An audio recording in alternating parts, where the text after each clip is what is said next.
स्वागत है आप सभी का एक नए टॉपिक में। और आज जिस टॉपिक की हम बात कर रहे हैं वो है डिफरेंट एसेट क्लासेस। तो what is an asset class basically? तो a group of investments with are similar characteristics और बिहेवियर, जैसे उनको हम एसेट क्लास कहेंगे। तो what are the major type of asset class अगर हम बात करें तो वो है रियल एस्टेट, कमोडिटीज, इक्विटी और फिक्स्ड इनकम।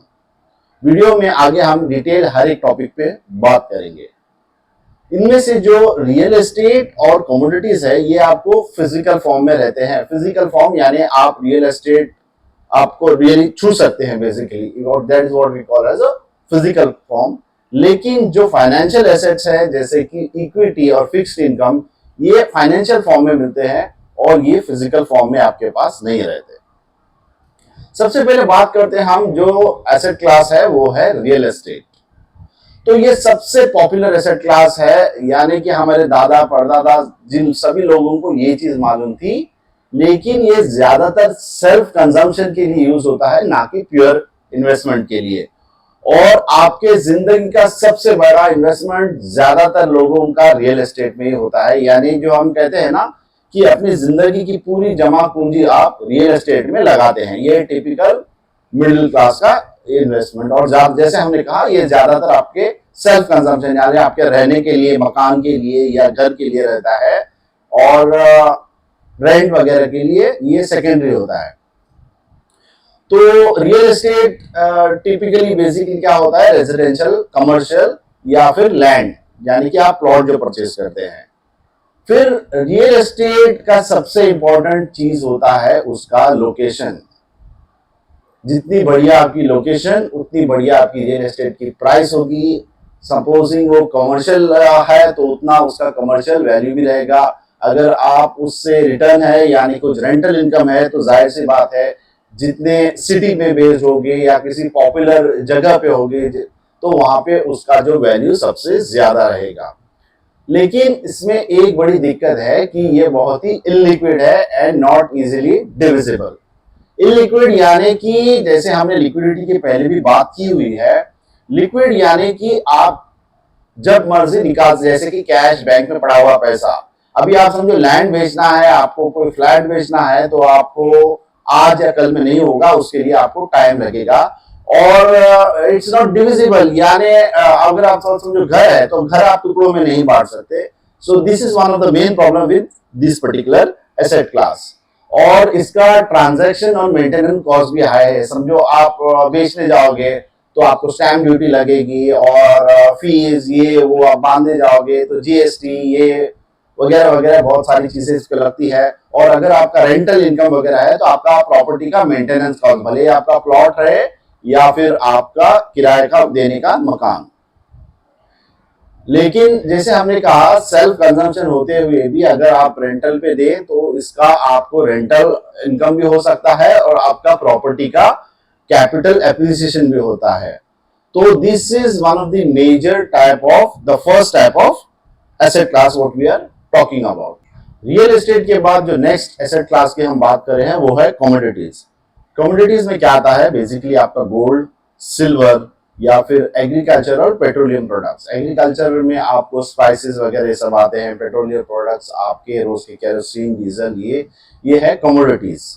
लेकिन इसका एक प्रैक्टिकल प्रॉब्लम होता है कि आपके समझो हम एग्रीकल्चर प्रोडक्ट की बात करें, स्पाइसेस की बात करें या दूसरी चीजों की बात करें तो इनकी होती है एक शेल्फ लाइफ और साथ साथ एक्सपायरी पीरियड। तो एज अ कमोडिटी आप इसे ज्यादा देर तक होल्ड नहीं कर पाते। और जो पेट्रोलियम प्रोडक्ट्स है ऑब्वियसली हाई रिस्क, इन्फ्लेमेबल वगैरह, तो उसके अलग आपने तो ये प्रैक्टिकली पॉसिबल नहीं है। इसलिए कमोडिटीज में जो है सबसे जो फेवरेट है सबका वो है गोल्ड और गोल्ड के बाद सिल्वर। उसका और एक रीजन है कि ये ग्लोबली प्राइस्ड है और these are considered to be safe heavens.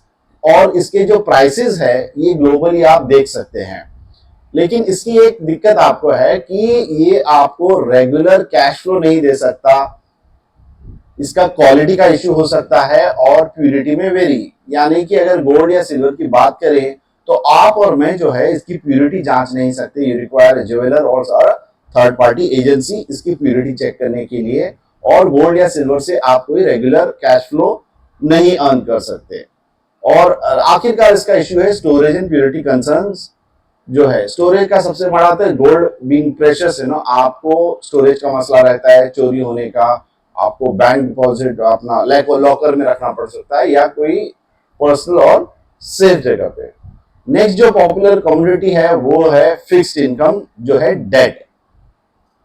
तो डेट क्या होता है? डेट इंक्लूड्स क्या होता है? गवर्नमेंट के बॉन्ड्स या फिर एफडीज, डिबेंचर्स, गवर्नमेंट सिक्योरिटीज वगैरह, ये सब चीजें आपको डेट में आती है। तो ये भी आपको एक रेगुलर इंटरेस्ट इनकम देती है, लेकिन ये आपको थोड़ा कम देगी, यानी आपको लोअर रिटर्न देगी, लेकिन आपका सेफर रहेगा कैपिटल इक्विटीज है। तो टिपिकली डेट कहां से इनकम होता है? ये आपको इश्यू होता है government bonds, companies, banks, financial institutions या फिर पब्लिक सेक्टर यूनिट्स। तो जब भी समझो एक गवर्नमेंट कुछ बड़ा इंफ्रास्ट्रक्चर तैयार करना चाहती है तो गवर्नमेंट क्या करती है? लोन्स लेती है और उसके बदले आपको गवर्नमेंट बॉन्ड इश्यू होता है। तो ये बॉन्ड्स का जब इंटरेस्ट पे करता है वो आपको डेट के फॉर्म में डिस्ट्रीब्यूट होता है। सिमिलरली कोई लार्ज कंपनी, प्राइवेट इंस्टीट्यूशन या फिर पब्लिक सेक्टर यूनिट, सो इनके बेस के उनका नाम रहता है गवर्नमेंट बॉन्ड, पीएसयू बॉन्ड्स वगैरह इनके नाम रहते हैं। तो returns depend on issuer and market conditions, कि जो मार्केट के आपके डेट के रिटर्न्स रहते हैं वो इश्यूअर कौन, यानी कि आप समझो गवर्नमेंट इश्यू कर रहा है या फिर पब्लिक सेक्टर यूनिट या फिर private entity like a bank और समथिंग। तो आपके जो रिटर्न्स रहेंगे उसके बेसिस पे, and obviously just like equity, market conditions भी डिटरमिन करेंगी कि आप कोई कैपिटल गेन बना पाएंगे उस पे या आपको कोई लॉस इनकर। यस, डेट में भी आपको थोड़ा बहुत लॉस इनकर हो सकता है, या you may also land up with a no profit no loss kind of a scenario. लेकिन टिपिकली डेट इंस्ट्रूमेंट्स आपको करीब करीब अगर एक अंदाजा दूं तो एफडी की तरह रिटर्न्स देता है with lower and slightly better than FD. Bonds are generally considered to be safe than equity, क्योंकि डेट के ये जो बॉन्ड्स रहते हैं जो एफडी से बेटर कंसीडर करते हैं because of returns and considered safer than equity. तो इन्हें बॉन्ड्स को आपको क्लासिफाई किस बेस पे होता है? बेसिकली टू टाइप्स, इश्यूड यानी किसने इश्यू किया है, और सेकंड जो है आपकी मैच्योरिटी डेट। समझो आपने बॉन्ड गवर्नमेंट ने, जैसे मैंने कहा था गवर्नमेंट ने, तो गवर्नमेंट बॉन्ड्स, पीएसयू बॉन्ड्स वगैरह। और अगर हम मैच्योरिटी की बात करें, लिक्विडिटी, कब आप इसको लिक्विडेट करना चाहते हैं, तो short term, long term, mid term, इस हिसाब से इसका जो है क्लासिफिकेशन होता है।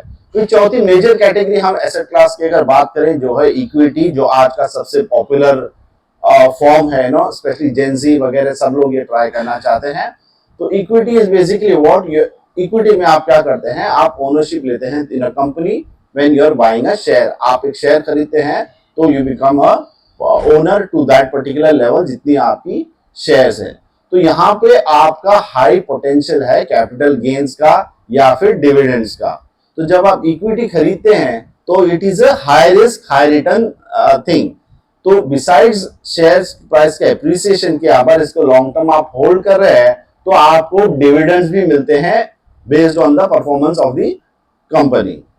लेकिन ये बहुत ही वोलेटाइल हो सकते हैं।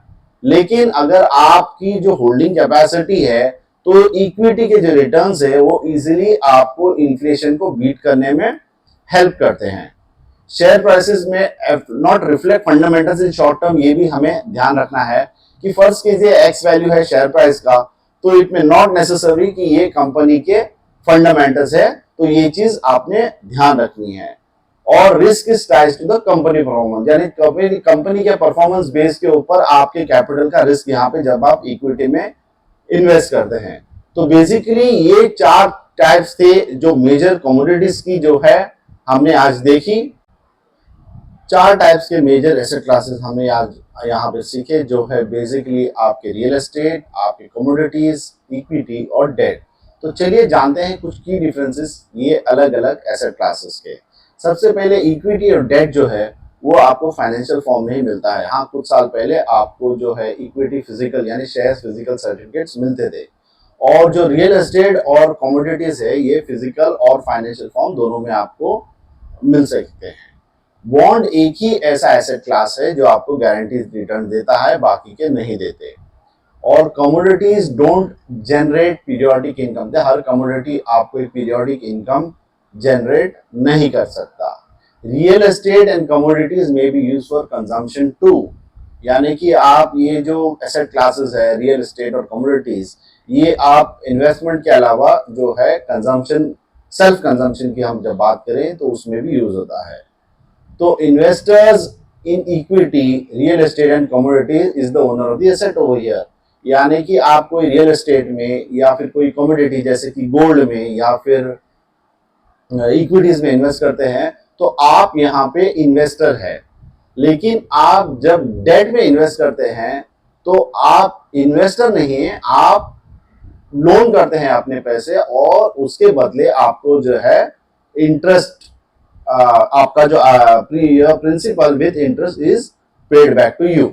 सो this is the key difference between this four asset classes. तो आइए कुछ एग्जांपल्स लेते हैं हम एसेट क्लासेस की। तो इक्विटी की हम बात करें तो शेयर मार्केट हम सब वाकिफ है इससे ऑलरेडी। आप स्टॉक्स की बात कर सकते हैं डायरेक्टली, या फिर इक्विटी म्यूचुअल फंड्स की, या फिर आप शेयर्स, इंटरनेशनल शेयर्स, उसमें भी आप इन्वेस्ट कर सकते हैं।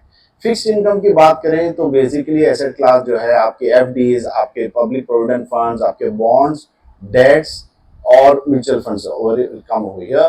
रियल एस्टेट की अगर हम बात करें तो फिजिकल प्रॉपर्टीज, रीट्स, इन्वेट्स, ये सब आपके एसेट क्लास रियल एस्टेट में आ जाएंगे। कमोडिटीज की बात करें तो gold, silver, gold fund, fund of funds वगैरह, ये आपके जो एसेट क्लासेस कमोडिटीज के आ जाएंगे। और हाइब्रिड कैटेगरी की अगर हम बात करें तो हाइब्रिड म्यूचुअल फंड्स, आर्ट और रेयर आइटम्स, ये एसेट क्लासेस आपको हाइब्रिड कैटेगरी में आएंगे। तो अगर आप रेडी है अपनी इन्वेस्टमेंट जर्नी स्टार्ट करने के लिए तो मुझे आपको बताएं। Learn more in the next video. Contact me on 9822170179. Let's start your investment journey. लेकिन वीडियो खत्म करने से पहले आप सभी लोगों से रिक्वेस्ट करूंगा कि अगर अभी तक आपने चैनल को सब्सक्राइब नहीं किया है, प्लीज चैनल को सब्सक्राइब कर लें, बेल आइकन दबाना ना भूलें। नीचे आपको टेलीग्राम ग्रुप का लिंक मिलेगा, उसे जरूर ज्वाइन कीजिएगा क्योंकि वहां पे मिलती रहेगी आपको सबसे पहले अपडेट। मिलते हैं अगले वीडियो में, तब तक के लिए हैप्पी इन्वेस्टिंग।